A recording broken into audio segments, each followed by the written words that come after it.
Mais uma vez, seja muito bem-vindo ao Mente Aberta e eu convido você a participar comigo. Se você quiser enviar a sua sugestão, dicas de algum convidado ou temas, você pode enviar para o e-mail menteaberta@redesuper.com.br. Será uma honra ler a sua participação e interagir com você aqui na Rede Super.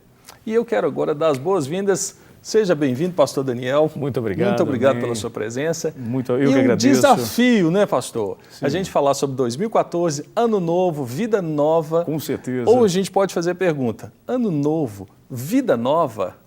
E aí? É um grande desafio. É um grande Estamos desafio. em 2013, terminando o ano, vamos entrar em 2014 para nós, no contexto da Lagoinha, o ano da restituição. Ano excelente. E eu creio que nós temos muitas coisas para falar com o certeza. telespectador que está em casa e ele pode acompanhar conosco uma retrospectiva e de uma certa maneira planejar isso para 2014. De uma forma certeira, né? Sim. Porque agora nós estamos levando isto a Deus. Quando você planeja algo para levar a Deus, colocando Deus no futuro, é algo que só tem a dar certo. Pastor, hoje eu ouvi algo interessante e refletindo sobre isso, nós precisamos aprender também com o passado, porque Deus atua na história.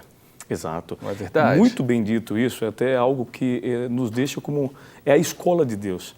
Se observarmos a palavra de Deus, de Gênesis a Apocalipse, nós temos ali experiências de homens que sofreram, experiências de homens que acertaram, experiências de homens que erraram, né? Experiências de vida no contexto mesmo, né? Não simplesmente histórias contadas, não, mas vivências de pessoas que deixaram para nós essa escola. Né? Então, quando você cita, poxa, nós temos que aprender com o passado, é literalmente o que Deus nos deixou. Sabe por que eu estava pensando sobre... temos muitas experiências que podem ser traumáticas, dolorosas. Sim. O ano de 2013 pode ter tido os momentos ruins. Nós tivemos excelentes momentos. Eu, particularmente, na minha vida, tive muito momento bom, muitas conquistas em 2013. Certo. Mas eu tive muitos momentos, talvez, de erro. E eu preciso aprender com esses momentos. Porque existe no ser humano uma condição muito interessante que é de anular aquilo que foi ruim e deixar o passado para lá. O passado eu apago e agora eu prossigo para o alvo e vou embora, olho para frente. Só que o passado também nos ensina. Exato. Ou seja, Deus intervém na nossa história e nos mostra como devemos andar também a partir do que nós erramos e do que nós falhamos. Com certeza. Na verdade, o que se temos hoje é pouco tempo. Com esse ativismo de, como até o pastor Gustavo costuma lembrar, né, o micro-ondas, essa atividade que não paramos, deixamos de realmente... Tudo para já, né? Para agora. Tudo para já, para agora. Isso nos leva ao imediatismo. E o imediatismo nos leva a pouco tempo de parar, de colocar na balança a nossa história. Aquela circunstância de deitarmos a cabeça no travesseiro toda noite, falar, opa, peraí, o que eu acertei, o que eu errei, o que ficou no controle de Deus, ou o que eu tomei para mim, essa balança não existe no dia a dia.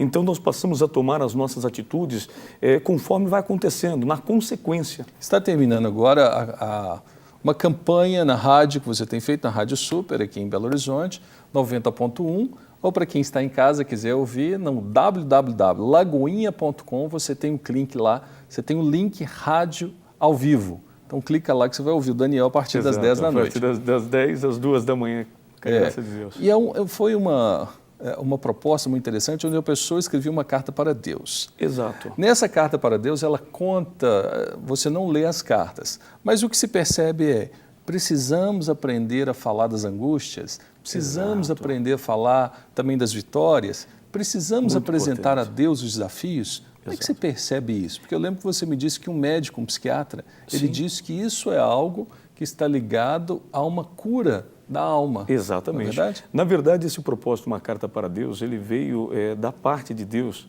justamente por isso.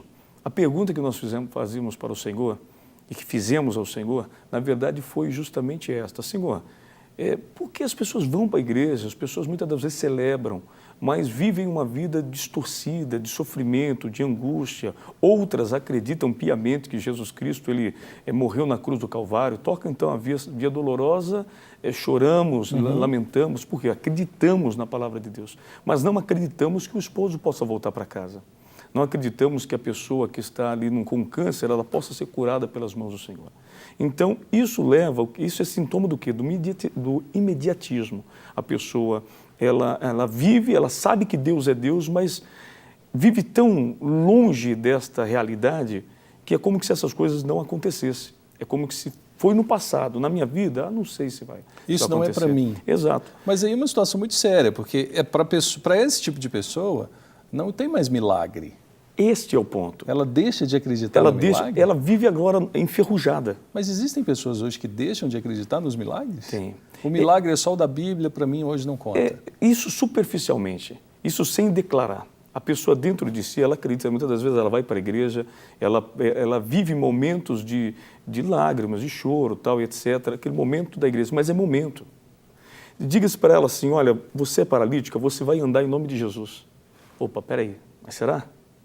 Ou esse canceroso, ele está em cima da cama, ele vai ser curado? Opa, mas será? Quando, na verdade, esta é a graça que Deus nos deu. Você já presenciou isso? Sim, graças a Deus, pela misericórdia de Deus, desde os 19 anos de idade, Deus começou a Você já presenciou um manifestar cadeirante milagres, levantar. Hoje, pela misericórdia de Deus, Charles, presenciei cadeirante andar, cego enxergar, surdo ouvir, tumor estourar, pessoas, inclusive pessoas sentenciadas pela medicina 7 dias para morrer, entrevada em cima da cama, e Jesus ir lá e tocar e ela levantar e os médicos ficarem assim atônitos. Porque essa é a graça que Deus nos deu. Jesus disse, em meu nome expulsarão os demônios, em meu nome curarão os enfermos. E esta fé engessada que nós estamos comentando, ela nos trava acerca disso. Nós cremos que Deus é Deus, que abriu o mar vermelho, que desceu fogo do céu na época de Elias, mas não cremos que Ele possa trazer um emprego com salário compensador.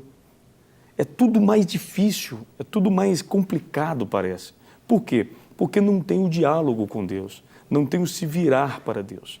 É algo muito interessante, muito sério, Charles. Agora, esse diálogo com Deus, de repente as pessoas imaginam que seja só para alguns. Ah, não, esse diálogo com Deus é para o pastor Daniel, que está lá, que ora à madrugada. Não. Ou esse diálogo com Deus é para aqueles que vivem na igreja, todos quantos estão com Jesus, Charles. A verdade é que Deus disse a Moisés, o povo reclamava demais, Moisés falou, mas Deus, e agora? O Senhor está virando as costas para nós? Deus olha para Moisés e diz, não, Moisés, o meu povo que vira as costas para mim, eu não viro as costas para o meu povo. E não percebemos que no nosso dia a dia, Charles, nós viramos as costas para Deus. Como? Com as nossas atitudes. A partir do momento que eu levanto e não falo com Deus, a partir do momento que eu saio, tomo as decisões sem falar com Ele, sem fazer... Não consulto para melhorar a minha história. Para melhorar a minha história. Não coloco na balança, Senhor, é realmente isso que o Senhor quer? Está pesando mais para cá do que para lá? É assim, dessa forma? Ou seja, eu não tenho esse vínculo com Deus. Então, as minhas atitudes são imediatas. Então, voltamos ao imediatismo. Nos evangelhos fica claro quando Jesus diz que se nós quisermos qualquer coisa, nós podemos pedir. Exato. E se estivermos alinhados com a vontade de Deus e pedirmos qualquer coisa para que seja para glorificar a Deus, isso será atendido. Com certeza. É muito interessante porque nessa virada de ano agora, várias pessoas fazem os seus pedidos. Algumas vão para as praias, outras vão para as lagoas, outras vão para as esquinas, outras vão para as matas e fazem os seus pedidos até demais divindades, vamos dizer assim, julgadas assim por elas. Mas poucas pessoas, não poucas, muitas pessoas se ajoelham diante do Deus vivo e apresentam os seus alvos, ou apresentam aquilo que eles esperam e têm expectativa para o próximo ano de 2014.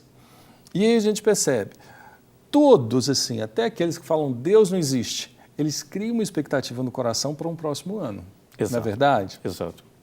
E aí vem algo que a gente precisa compreender. Podemos planejar e entregar para Deus, ou é Deus que planeja para a nossa vida e nós devemos ser só o coadjuvante? O ator sai de cena, fica só o coadjuvante. Não, deixa que Deus conheça a minha história, Ele vai fazer tudo. Ou eu posso planejar o próximo ano? O que você pensa? Você pode planejar o próximo ano. Não é pecado Não planejar. é pecado algum. Na verdade, vai haver um equilíbrio aí, né? Do que Deus quer que aconteça, porque dele é o querer e o efetuar. Então, o próprio Espírito de Deus, a partir do momento que você está alinhado com Ele, Ele vai te fazer caminhar segundo a vontade de Deus. E tem pessoas, às vezes, que dizem assim, não vou planejar nada não, porque Deus é que conhece a minha história. Se Deus conhece a minha história, deixa ele já sabe o que tem que ser. Aí Em alguns momentos, outras pessoas dizem, não, Deus me deu inteligência e sabedoria para planejar. Então, eu tenho planos para 2014. Eu vou estudar, vou passar no concurso, eu vou concluir a minha faculdade, eu vou entrar para a faculdade, eu vou me dedicar ao serviço pastoral, eu vou me envolver no ministério, eu vou doar a minha vida mais, eu vou casar ainda que seja... Exato. Eu creio que isso faz parte da vida, Charles. A partir do momento que, pastor, a gente deixa de viver esses sonhos, porque é o sonhar, é o planejar, é o acreditar, inclusive Deus nos manda sonhar.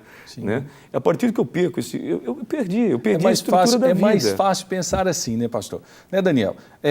Planeje, faça os planejamentos, estabeleça todos eles. E o que for de Deus vai se cumprir. E o que Deus não quiser, ele vai falar. Exato. Mas se todos eles Deus quiser, deixa Deus cumprir. E vai cumprir. Charles, Deus ele é o maior interessado em nos abençoar. Como você disse, nós estamos na reta final do propósito, uma carta para Deus. Amanhã, se Deus quiser, vamos estar entregando essa grande virada lá no Mineirinho, onde nós declaramos ser a madrugada da virada, a madrugada dos milagres com Deus.